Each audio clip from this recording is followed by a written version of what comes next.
Hello दोस्तों, कैसे हैं आप सभी। आशा करती हूँ आप सभी अच्छे होंगे। दोस्तों, आज मैं आपके लिए लेकर आई हूँ एक बड़ी ही मज़ेदार कहानी। तो चलिए दोस्तों, शुरू करते हैं आज की यह कहानी। दोस्तों, एक राज्य में एक शूरवीर और दयालु राजा का शासन था। उसकी दो रानियां थीं। बड़ी रानी का एक पुत्र था और छोटी रानी के 3 पुत्र थे। बड़ी रानी सरल और सहज स्वभाव की थी। उसकी छत्र छाया में उसका पुत्र अर्थात बड़ा राजकुमार भी सरल और सहज बना। छोटी रानी स्वार्थी और चालाक थी। उसके तीनों पुत्रों ने यही गुण अपनी माँ से ग्रहण किए थे। तीनों छोटे राजकुमार चालाक और स्वार्थी थे। बड़े राजकुमार के सरल स्वभाव के कारण राजा का उसके प्रति विशेष स्नेह था। ये देख तीनों छोटे राजकुमार उससे ईर्ष्या किया करते थे। एक रात राजा को एक अद्भुत सपना आया। स्वप्न में उसने देखा कि एक वृक्ष धीरे धीरे बड़ा हो रहा है। जब वृक्ष ने आकार लिया तो उसकी जड़ और तना चांदी के, शाखाएं सोने की और पत्ते हीरों से निर्मित थे।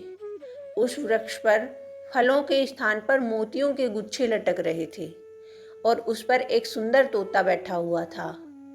वह तोता जब प्रसन्न होता तो उसकी प्रसन्नता देख वृक्ष की हर शाखाएं प्रफुल्लित होकर झूमने लगती। जब वह उदास होता तो उसकी उदासी से पेड़ भी मुरझा जाता। इस स्वप्न से राजा की नींद टूट गई और वह सुबह तक स्वप्न में दिखे उस अद्भुत वृक्ष के बारे में सोचता रहा। वह इस वृक्ष से इतना प्रभावित हो चुका था कि उसे प्राप्त करना चाहता था।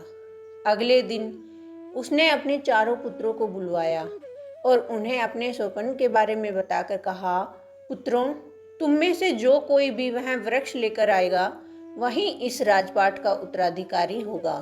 मैं इस कार्य के लिए तुम लोगों को 2 वर्ष का समय देता हूँ।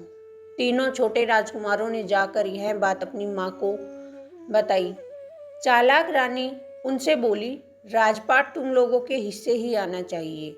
मैं तुम्हें ढेर सारा धन देती हूँ। पास ही एक नगर में तुम्हें अच्छे कारीगर मिल जाएंगे। उनमें से किसी से वैसा ही वृक्ष बनवा कर ले आना। तीनों राजकुमार अपनी माँ से ढेर सारा धन लेकर उस नगर की ओर चल पड़े। वहाँ उन्होंने एक अच्छा कारीगर ढूंढा और स्वपन वृक्ष बनवाने लगे। स्वपन वृक्ष बनने में समय लगने वाला था, इसलिए तीनों राजकुमार उसी गांव में रहने लगे। उधर बड़ा राजकुमार भी स्वपन वृक्ष की खोज में निकला। वह उस नगर से गुजरा जहां तीनों छोटे राजकुमार ठहरे हुए थे। जब तीनों राजकुमारों ने उसे जाते हुए देखा तो छल से उसे जंगल में एक कुएं के पास ले गए और उसमें ढकेलकर वापस नगर लौट आए। संयोगवश वह सूखा कुआं था। बड़ा राजकुमार बच गया और वहां से निकलने के लिए आवाज लगाने लगा।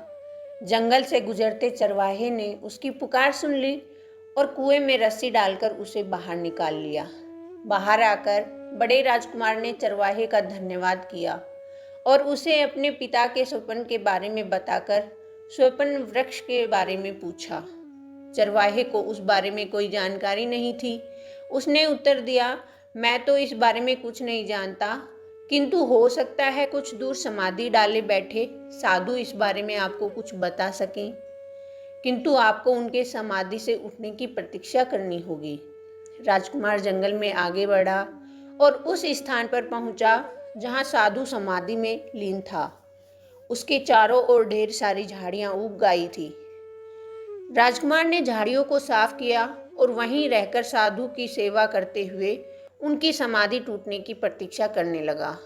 लगभग 1 माह बाद साधु की समाधि टूटी। उन्होंने पाया कि एक सुकुमार उनकी सेवा में लीन है। वे बहुत प्रसन्न हुए और उसे बोले, मैं तुमसे प्रसन्न हूँ पुत्र, कहो क्या वरदान मांगते हो। राजकुमार ने उनसे सोने चांदी वाले स्वपन वृक्ष की मांग की। वह देना साधु के बस में नहीं था। उन्होंने राजकुमार को अपने गुरु के पास जाने को कहा, जो दूसरे जंगल में रहते थे। राजकुमार ने दूसरे जंगल की यात्रा प्रारंभ की। कुछ दिनों में वह उस स्थान पर पहुंच गया जहां पहले साधु के गुरु रहते थे। उनकी विशेषता यह थी कि वह 1 साल तक सोते थे। 1 साल तक राजकुमार उनकी सेवा करता रहा। जब वे जागे तो प्रसन्न होकर वरदान देने को तत्पर हुए। राजकुमार ने वहीं सोपन वृक्ष मांगा। राजकुमार की मांग सुनकर साधु ने कहा, मैं तो तुम्हें ये वृक्ष नहीं दे सकता, किंतु कुछ दूर घने जंगल में मेरे गुरु रहते हैं। उन्हें दैवी शक्ति प्राप्त है। संभव है कि वे तुम्हें सोपन वृक्ष प्रदान कर सके। राजकुमार घने जंगल में आगे बढ़ा और तीसरे साधु के पास पहुंचा। उनसे भी उसने सोपन वृक्ष की मांग की, किंतु उस साधु के लिए भी सोपन वृक्ष प्रदान करना संभव नहीं था। वे बोले, मैं तुम्हारी मनोकामना पूर्ण नहीं कर सकता। हो सकता है उस सामने स्थित मंदिर के देवता तुम्हारी मनोकामना पूर्ण करें। वहां जाकर देवता की पूजा करो। प्रसन्न होकर वे तुम्हें एक मणि प्रदान करेंगे। वो मणि तुम्हें पाताल लोक पहुंचा देगी, जहां ढेर सारी परियां रहती हैं। वे परियां ही तुम्हारी मनोकामना पूरी कर पाएंगी। राजकुमार ने मंदिर में जाकर देवता की आराधना की और उसे मणि प्राप्त हो गई। मणि के बल पर वह पाताल लोक पहुंचा। पाताल लोक के द्वार पर प्रहरी पहरा दे रहे थे। बड़े राजकुमार ने उसे देवता की मणि दिखाई तो उन्होंने द्वार खोल दिए। राजकुमार अंदर गया। वहां उसे कई महल दिखाई दिए। उन महलों में कई परियां निवास करती थी। राजकुमार पहले महल में गया जो चांदी का बना था। उसमें महल में चांदी परी निवास करती थी। अंदर जाने पर राजकुमार को सिंहासन पर बैठी चांदी परी दिखाई दी। राजकुमार को देखते ही वह बोली, आओ राजकुमार, मैं तुम्हारी ही प्रतीक्षा कर रही थी। यह सुनकर राजकुमार आश्चर्य में पड़ गया। वह बोला, तुम मेरी प्रतीक्षा क्यों कर रही हो? परी ने कहा, क्योंकि मैं जानती हूँ कि तुम किस प्रयोजन से आए हो और वह प्रयोजन मैं सिद्ध कर सकती हूँ। तो क्या तुम मुझे स्वप्न वृक्ष प्रदान कर सकती हो? राजकुमार ने उससे पूछा। चांदी परी ने कहा, मैं तुम्हें चांदी की जड़ और चांदी का तना बनाकर दे सकती हूँ। राजकुमार के कहने पर उसने उसे चांदी की जड़ और तना बनाकर दिखाया। राजकुमार उससे फिर मिलने की बात कहकर दूसरी परियों के महल में चला गया। अगला महल सोने का था, जहाँ सोना परी रहती थी। राजकुमार जब सोना परी के पास पहुंचा तो सोना परी ने बताया कि वह सोने की ढालियां बना सकती है। सोना परी से आज्ञा लेकर राजकुमार अगले महल में पहुंचा जो हीरे का था। वहां हीरा परी रहती थी जो हीरे की पत्तियां बना सकती थी। अगला महल मोती का था, जहां मोती परी रहती थी। मोती परी वृक्ष की डालियों पर फलों के रूप में मोतियों के गुच्छे भर देती थी। वहां से निकलकर राजकुमार अगले महल में पहुंचा जो तोता महल था। उस महल में तोता परी रहती थी जो उस अद्भुत वृक्ष पर तोता बनकर बैठा करती थी। तोते के प्रसन्न रहने पर पेड़ का हर हिस्सा खिलखिला रहता और तोते के उदास होते ही पेड़ मुरझाने लगता।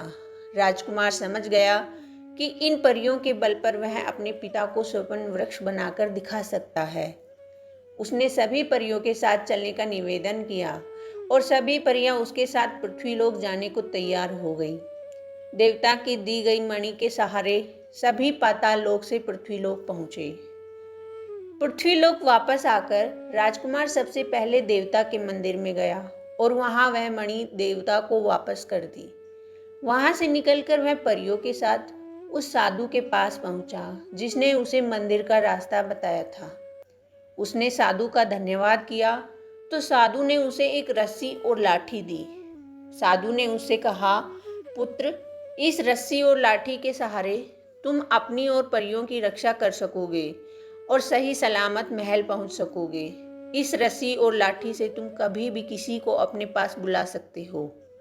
उसका धन्यवाद कर राजकुमार परियों सहित आगे बढ़ा और उस साधु से मिला जो साल भर तक सोते रहा करते थे। उसने उसका भी धन्यवाद किया। साधु ने उसे एक चमत्कारिक कटोरा दिया जो मांगने पर स्वादिष्ट भोजन प्रदान करता था। उनका धन्यवाद कर राजकुमार आगे बढ़ा और सबसे पहले साधु के पास पहुंचा जो समाधि में लीन रहा करते थे। उस समय वे समाधि में नहीं थे। राजकुमार ने उन्हें अपनी सारी बातें बताई साधु को एकदम से राजकुमार की बात पर विश्वास नहीं हुआ और उन्होंने स्वप्न वृक्ष बनाने को कहा। राजकुमार ने परियों से कहकर सोने चांदी और हीरे मोतियों का वृक्ष बना दिया। उस वृक्ष को देखकर साधु को लोभ आ गया। उसने सभी परियों को अपने पास रख लिया और राजकुमार को डरा धमकाकर भगा दिया। राजकुमार जब जंगल से बाहर निकला तो दुखी था, मगर तभी उसे लाठी और रस्सी याद आ गई। उसने लाठी और रस्सी से कहा, जाओ सभी परियों को साधु से छीनकर मेरे पास ले आओ। वैसा ही हुआ। कुछ ही पल में सभी परियां राजकुमार के पास आ चुकी थी। उन्हें लेकर राजकुमार अपने नगर की ओर बढ़ा। राजा का दिया 2 वर्ष का समय भी अब समाप्त होने को था। उसके पहले उसे उनके पास पहुंचना था। रास्ते में उसकी मुलाकात तीनों छोटे राजकुमारों से हो गई। वे सभी सोने चांदी का महल बनवाकर वापस लौट रहे थे। बड़े राजकुमार को जीवित देखकर वे चकित हो गए और उससे उसका हाल पूछा। बड़े राजकुमार ने उन्हें सारी बात बता दी। असली स्वप्न वृक्ष की बात जानकर तीनों राजकुमार ने सभी परियों को अपने कब्जे में कर लिया और बड़े राजकुमार को उसी सूखे कुएं में धक्का देकर महल की ओर रवाना हो गए। महल पहुंचकर वे तीनों राजा के पास पहुंचे और उन्हें बताया कि वे स्वप्न वृक्ष लेकर आ गए हैं। राजा ने उनसे स्वप्न वृक्ष बनाकर दिखाने को कहा। तीनों राजकुमारों ने परियों से बहुत आग्रह किया, किंतु वे टस से मस नहीं हुई और स्वप्न वृक्ष बनाकर नहीं दिखाया। तब तीनों राजकुमारों ने कारीगरों से बनवा कर लाए हुए सोने चांदी का वृक्ष राजा को दिखाया। उस वृक्ष को देखकर राजा बोले, यह स्वप्न वृक्ष नहीं है। मैंने जो स्वप्न वृक्ष देखा था उसे बनते हुए देखा था और उस पर तोता बैठा था। मुझे मेरे सामने स्वप्न वृक्ष बनवा कर दिखाओ। तीनों राजकुमार हताश हुए। राजा बड़े राजकुमार की प्रतीक्षा करने लगा। उधर कुएं में गिरे राजकुमार को एक बार फिर उसी चरवाहे ने बचा लिया। राजकुमार ने उसका धन्यवाद दिया। चरवाहा बहुत गरीब था। राजकुमार ने चमत्कारी कटोरी की मदद से उसके और उसके परिवार को भरपूर भोजन करवाया और वह कटोरा उसे देकर महल चला आया। राजकुमार महल तो चला आया, किंतु उसके पास परियां नहीं थी जिससे वह स्वप्न वृक्ष बनवाकर राजा को दिखा पाता। उसे लग रहा था कि तीनों राजकुमारों ने राजा को स्वप्न वृक्ष बनाकर दिखा दिया होगा, किंतु महल पहुंचने पर उसे सारी घटना का पता चला। फिर उसने लाठी और रस्सी के सहारे सभी परियों को अपने पास बुलवा लिया और उन्हें लेकर राजा के पास पहुंचा। राजा को उसने अपने छोटे भाइयों की सारी कारस्तानी बताई। फिर परियों को स्वप्न वृक्ष बनाने को कहा। परियों ने सोने चांदी और हीरे मोतियों का स्वप्न वृक्ष बना दिया, जो बिल्कुल राजा के सपने में दिखे वृक्ष की तरह था। तोता परी वृक्ष पर तोता बनकर बैठ गई और उसके खुश होते ही पेड़ की डालियां झूमने लगी। यह दृश्य देखकर राजा बहुत प्रसन्न हुआ। उसने बड़े राजकुमार को अपने राज्य का उत्तराधिकारी बनाया और तीनों राजकुमारों को काल कोठरी में डाल दिया। दोस्तों, यह थी मेरी कहानी। यदि आपको मेरी कहानी अच्छी लगी हो तो लाइक करें और चैनल को सब्सक्राइब करना ना भूलें। धन्यवाद दोस्तों।